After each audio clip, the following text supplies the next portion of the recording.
Hello बच्चों, let's see this question. An acid-base indicator which is a weak acid has a pKa value 5.45. हमारे पास एक acid base indicator है जिसके अंदर एक वीक एसिड है जिसका pKa वैल्यू 5.45 दिया गया है. At what concentration ratio of sodium acetate to acetic acid. यहाँ पर सोडियम एसिटेट और एसिटिक एसिड की बात हो रही है, यानी कि बफर सॉल्यूशन की बात हो रही है बेटा.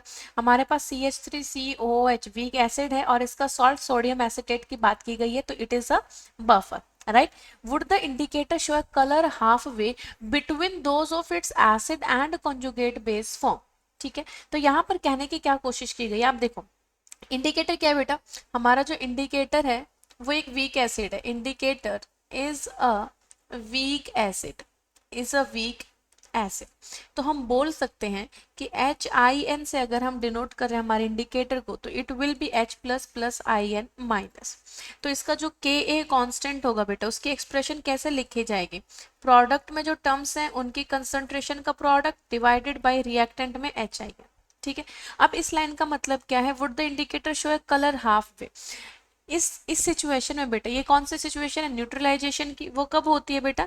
जब हमारा इंडिकेटर का कंसंट्रेशन, आयन का concentration becomes equal to the HIN.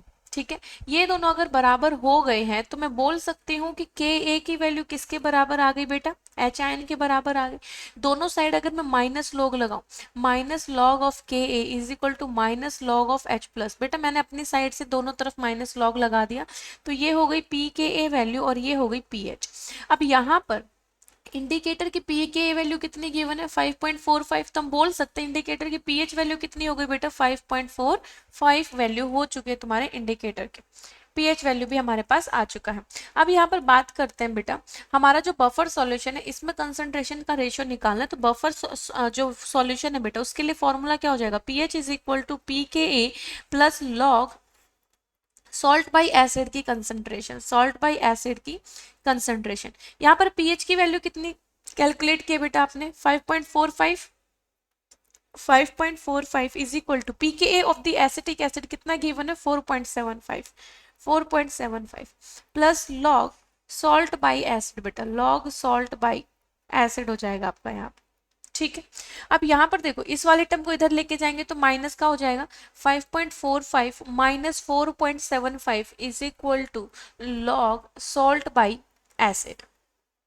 ठीक है, अब जब इसको सब्ट्रैक्ट किया तो 5 में से 5 गया 0, यहाँ पर बचा 7 और यहाँ पर 0.70.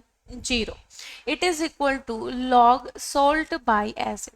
तो ये हमें थोड़ा सा एज्यूम करना पड़ेगा कि 0.70 किसकी वैल्यू होती है बेटा? 0.70 किसकी वैल्यू होती है? अगर आप देखेंगे थोड़ा सा तो log 2 की वैल्यू 0.3 होती है बेटा. log 2 इज इक्वल टू 0.3010, जिसको हम अप्रोक्सीमेट 0.3 मान लें. log 4 की वैल्यू 0.6 होती है बेटा. तो log 5 की जो वैल्यू होगी that will be 0 approximate equal to 0.7. तो यहाँ पर 0.70 के को हम लिख सकते हैं बेटा log 5.